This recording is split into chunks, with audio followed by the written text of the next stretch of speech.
Almost nothing in American history is as misunderstood as the Great Depression. Here to debunk 7 all too prevalent myths about it, learn Liberty welcomes back.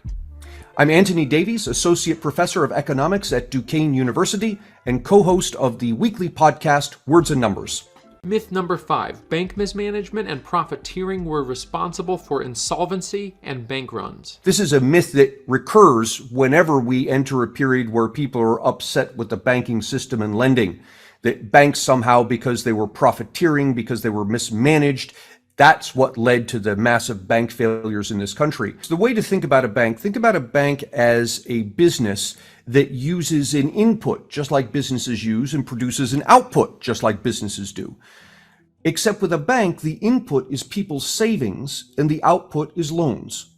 So for the bank to be able to provide loans to people for houses or educations or cars or whatever it is, it requires savings to come in on the other side.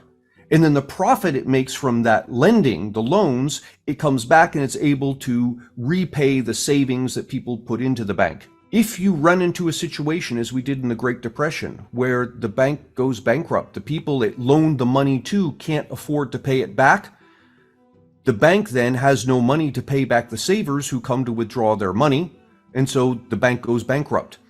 Another way the bank can go bankrupt is if people panic, the savers, and they come along and they say, I'm afraid your bank will go bankrupt, therefore I'm going to take my savings out. But when you take your savings out, you deny me, the bank, the ability to loan to other people, and so your fear that the bank would go bankrupt that causes you to withdraw your savings actually does cause the bank to go bankrupt. What led to the massive bank failures in this country was policy. That is, the government, concerned that banks may become too large and too powerful, enacted laws that prohibited banks from having branches. So you would have a local bank there in your town. There would be no branches, and certainly not any branches across state lines. That was even prohibited well into the 20th century. This sounds good on paper, because we now have a bunch of small banks. No bank's going to become big enough to control the system, and you have a tremendous amount of competition because there's thousands of these banks. Well, what happened? What happened is, with the crash in the stock market and the subsequent Federal Reserve decreasing the money supply, it made it very difficult for banks to do business. Banks couldn't provide people with their savings when they came to withdraw it because there simply wasn't enough money in the system, and so banks start to fail. Throughout the Great Depression, we lost in this country 1/3 of our banks, or roughly 9,000. 9,000 banks went bankrupt. Now compare this to Canada, which suffered the Great Depression almost to the same extent the United States did. Over the course of the Great Depression, Canada lost 0 banks compared to the 9,000 in the United States.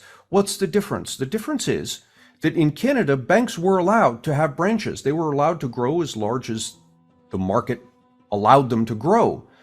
And consequently, this enabled Canadian banks to do something that American banks were prohibited from doing, and that is to diversify. If you're an American bank, you're located in a town, you're not allowed to have branch offices, and so all of your lending, all of your borrowing is occurring locally. If something comes along, like a Great Depression, that hits many people in your town, you have no diversification. All of that economic pain is concentrated on your bank. Now, if like in Canada, you are allowed to have branch offices, branch banks, then a downturn in one geographic area could be balanced with stability in another geographic area, and the bank is able to diversify its lending and borrowing, and so the bank doesn't go bankrupt. It is this policy, the prohibition of branch banking and banking across state lines, that led to the thousands of banks closing in this country, which then further exacerbated the pain on Americans, because you go to the bank to withdraw your savings because you've lost your job, you now need something to live on, and you find that the bank is bankrupt and your savings is gone. In total, much of the pain, I would say well more than half of the pain that we experienced during the Great Depression, was due to the government attempting to prevent pain that it believes otherwise would occur.